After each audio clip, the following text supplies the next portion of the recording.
Sebelum kita memulai cerita, mari absen dulu dari daerah mana kalian para pendengar di kolom komentar.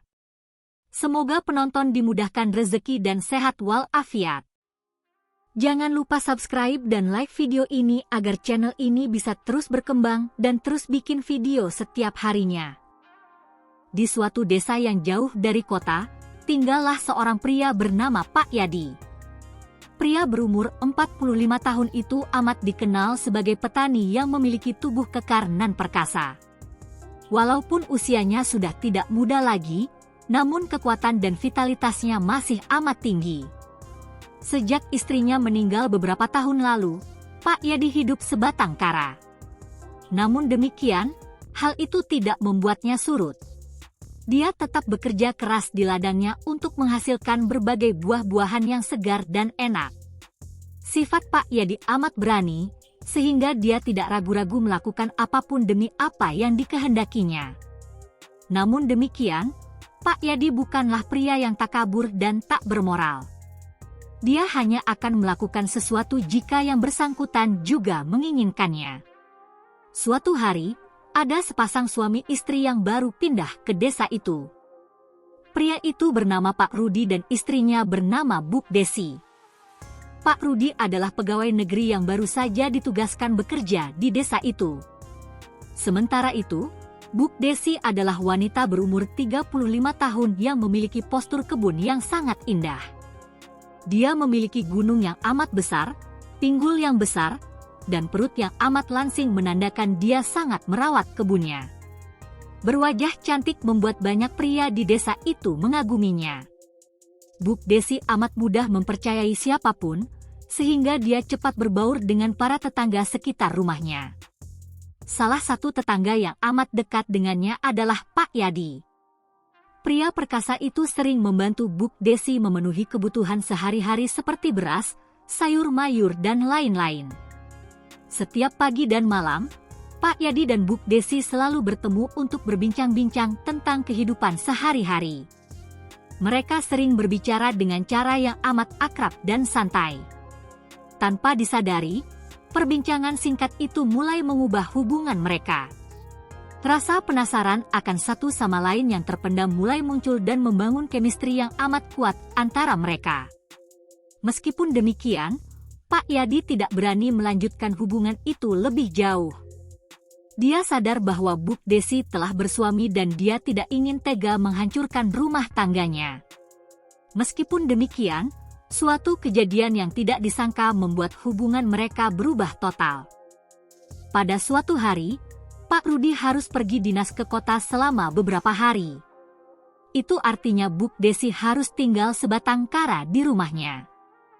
Karena desa itu amat kekurangan air, maka warganya sering mandi di sungai yang amat jernih yang terletak tidak jauh dari desa itu. Karena Pak Rudi sedang pergi, maka Bu Desi meminta bantuan Pak Yadi untuk mengantarkannya mandi ke sungai. Pak Yadi yang tidak pernah menolak permintaan wanita itu pun mengiyakan. Maka setiap sore, Pak Yadi mengantarkan Bu Desi ke sungai untuk mandi. Pada suatu sore, ketika Bu Desi sedang mandi, Pak Yadi sengaja menyembunyikan diri di balik batu besar agar tidak terlihat oleh Bu Desi. Tiba-tiba angin menerbangkan kain yang berada di atas kebun Bu Desi, sehingga kebun subur itu terlihat dengan jelas oleh Pak Yadi. Pak Yadi yang melihat kebun tersebut sangat terpukai. Kedua gunung Bu Desi terlihat amat besar. Tanahnya yang terawat itu membuat Pak Yadi tidak sanggup menahan semangatnya ingin berkebun. Dia merawat kebun subur dan indah tersebut. Namun demikian, Pak Yadi masih sanggup menguasai diri. Keesokan harinya, ketika Pak Yadi mengantarkan Bu Desi ke sungai, tiba-tiba terjadi kejadian yang tidak disangka. Bu Desi yang sedang membersihkan diri tiba-tiba mengalami kecelakaan. Dia terpleset oleh batu licin dan jatuh terbalik ke sungai. Karena tidak bisa berenang, maka dia mulai tenggelam ke dasar sungai. Pak Yadi yang melihat kejadian itu lari terbirit-birit ke sungai untuk menyelamatkan Bu Desi. Dengan cepat dia terjun ke sungai dan menolong Bu Desi ke pinggir. Setelah dia membawa Buk Desi ke darat, dia menolongnya untuk berdiri. Namun demikian, Buk Desi tidak sanggup berdiri karena kaki dan tangannya terasa amat sakit. Melihat keadaan Buk Desi seperti itu, Pak Yadi langsung memeluknya dan membawanya ke rumahnya.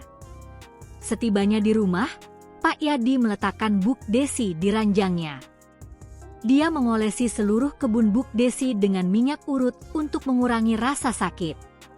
Saat itu pula, Pak Yadi tidak dapat menahan diri lagi untuk merawat dan mencangkul kebun Buk Desi. Buk Desi tidak mampu menolak permintaan pria itu. Dia membiarkan Pak Yadi mulai mempersiapkan cangkul andalannya selama puluhan tahun yang tak terpakai dan mulai mencari tumpukan tanah subur dan bersih di kebun Buk Desi yang sedari awal sudah tak tertutup terpal. Kebunnya yang sudah gundul dari awal membuat Pak Yadi semakin bersemangat untuk berkebun. Pak Yadi mulai mencangkul kebun Bu Desi.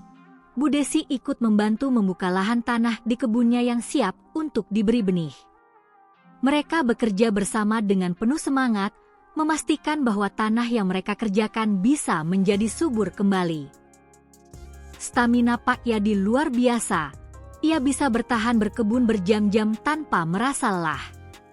Setiap kali mencangkul, ia membuat kedalaman yang cukup untuk menyiapkan tanah agar tanaman bisa tumbuh dengan baik.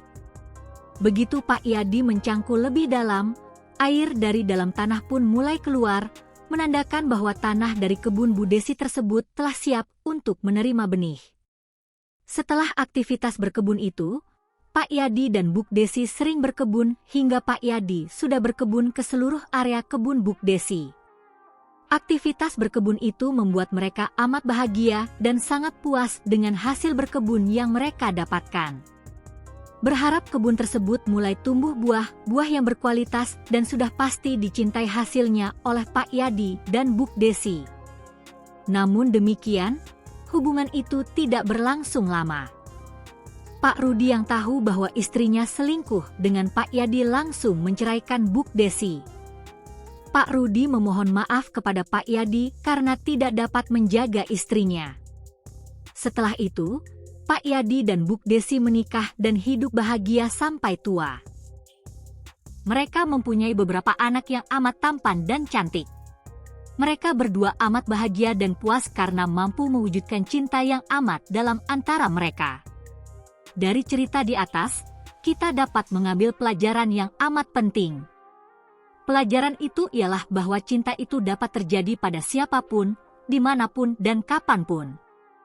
Kita tidak dapat menolak datangnya cinta.